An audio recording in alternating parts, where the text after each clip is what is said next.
नमस्कार। कहते हैं रावण के 10 सिर थे। क्या सचमुच ये सही है? कुछ विद्वान मानते हैं कि रावण के 10 सिर नहीं थे, किंतु वो 10 सिर होने का भ्रम पैदा कर देता था। इसी कारण लोग उसे दशानन कहते थे। कुछ विद्वानों के अनुसार रावण 6 दर्शन और चारों वेद का ज्ञाता था, इसलिए उसे 10 कंठी भी कहा जाता था। 10 कंठी कहे जाने के कारण प्रचलन में उसके 10 सिर मान लिए गए थे। जैन शास्त्रों में उल्लेख है कि रावण के गले में बड़ी बड़ी गोलाकार 9 मणियों वाली माला होती थी। उन 9 मणियों में उसका सिर दिखाई देता था, जिसके कारण उसके 10 सिर होने का भ्रम होता था। हालांकि ज्यादातर विद्वान और पुराणों के अनुसार तो यही सही है कि रावण एक मायावी व्यक्ति था, जो अपनी माया के द्वारा 10 सिर के होने का भ्रम पैदा कर सकता था। उसकी मायावी शक्ति और जादू के चर्चे जग प्रसिद्ध थे। मारीच का चांदी की बिंदुओं से युक्त स्वर्ण मृग बन जाना, रावण का सीता के समक्ष राम का कटा हुआ सिर रखना आदि से सिद्ध होता है कि राक्षस मायावी थे। ये अनेक प्रकार के इंद्रजाल यानी जादू जानते थे, तो रावण के 10 सिर और 20 हाथों को भी मायावी या कृत्रिम माना जा सकता है। रावण के 10 सिर होने की चर्चा रामचरितमानस में आती है। वो कृष्ण पक्ष की अमावस्या को युद्ध के लिए चला था तथा एक एक दिन क्रमशः एक एक सिर कटते थे। इस तरह 10वें दिन अर्थात शुक्ल पक्ष की दशमी को रावण का वध हुआ था। इसलिए दशमी के दिन रावण दहन किया जाता है। रामचरितमानस में वर्णन आता है कि जिस सिर को राम अपने बाण से काट देते थे, पुनः उसके स्थान पर दूसरा सिर उभर आता था। विचार करने की बात है कि क्या एक अंग के कट जाने पर वहां पुनः नया अंग उत्पन्न हो सकता है? वस्तुतः रावण के ये सिर कृत्रिम थे, आसुरी माया से बने हुए।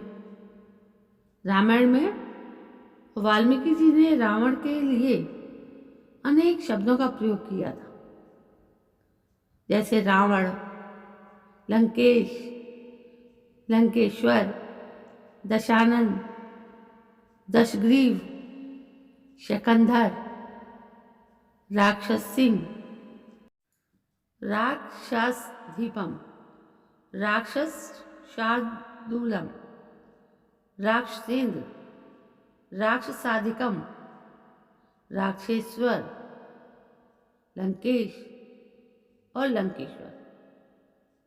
कुछ गिनती के स्थानों पर ही वाल्मीकि ने रावण के लिए 10 सिर सूचक यानी दशानन या दशग्रीव या दशकंदर जैसे शब्दों का प्रयोग किया है। जहाँ ये प्रयोग किया है वहाँ पाते हैं कि रावण अपने प्रमुख 9 मंत्रियों से घिरा हुआ बैठा है। प्राय ये अन्य स्थानों पर रावण के लिए राजन, रावण, राक्षसेंद्र, लंकेश, लंकेश्वर शब्दों का प्रयोग हुआ है। वाल्मीकि रामायण में अनेक प्रसंगों में रावण के मंत्रियों के नाम मिलते हैं। आश्चर्य है कि रावण की मंत्रिपरिषद में 9 मंत्री हैं। ये सभी मंत्री रावण के भाई, भतीजे, मामा, नाना आदि सगे रिश्तेदार। इसके मतलब ये है कि 9 रत्न परंपरा रावण से शुरू होती है। रावण अशोक तक चलती है और बाद में तुर्क बादशाह अकबर इसे अपनाते हैं। रावण के मंत्रियों में कुंभकर्ण भाई, विभीषण भाई, महापार्श्व भाई, महोदर भाई, इंद्रजित बेटा, अक्षय कुमार बेटा, माल्यवान नाना का भाई, विरूपाक्ष माल्यवान का बेटा, रावण का सचिव और नवा है प्रहस्त यानी मामा जो प्रधानमंत्री था। हालांकि रावण के बारे में एक अन्य प्रसंगानुसार जब रावण की घायल बहन शूर्पणखा रावण की राजसभा में जाती है तो वाल्मीकि लिखते हैं कि रावण मंत्रियों से घिरा बैठा था। उसके 20 भुजाएं और 10 मस्तक थी। इसी तरह जब हनुमान को बंदी बनाकर रावण की मंत्री परिषद के सामने पेश किया जाता है तब हनुमान देखते हैं कि रावण के 10 सिर हैं।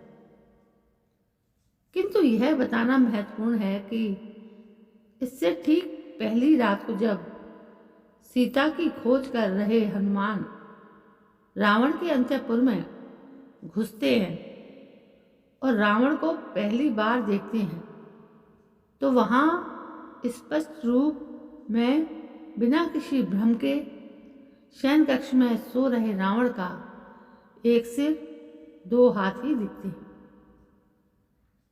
अब यह शोध का विषय हो सकता है कि रावण के सचमुच में 10 सिर थे या नहीं, लेकिन हम और आप रामायण जब भी पढ़ते हैं तो रावण के 10 सिरों के बारे में ही पढ़ते हैं कि रावण 10 सिर वाला था। लेकिन दोस्तों, रामायण में जो भी बात लिखी वो सत्य है, झूठ कुछ भी नहीं। आज उसके प्रमाण की आवश्यकता है, इसलिए इस बात पर ज़्यादा बातें होती हैं। दोस्तों, ये कहानी आपको कैसी लगी? कहानी तो आपको पसंद आती है, लेकिन बस आप ना तो लाइक करते हैं हमें, ना शेयर करते हैं हमारी कहानी को, ना हमारी कहानी पर कोई कमेंट करते हैं। बस ऐसे ही पढ़कर पूरी कहानी देखो यहाँ तक पढ़ के आ गए, लेकिन आपने अभी तक मेरे इस चैनल को सब्सक्राइब नहीं किया है। प्लीज़ मेरे इस चैनल को सब्सक्राइब जरूर करें। कल मैं फिर हाजिर होती हूँ एक नई कहानी के साथ और एक नए जोश के साथ जो आपको भी अच्छा लगेगा।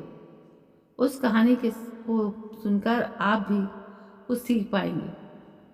तो कल मैं फिर हाजिर होती हूँ। तब तक के लिए जय हिंद, वंदे मातरम।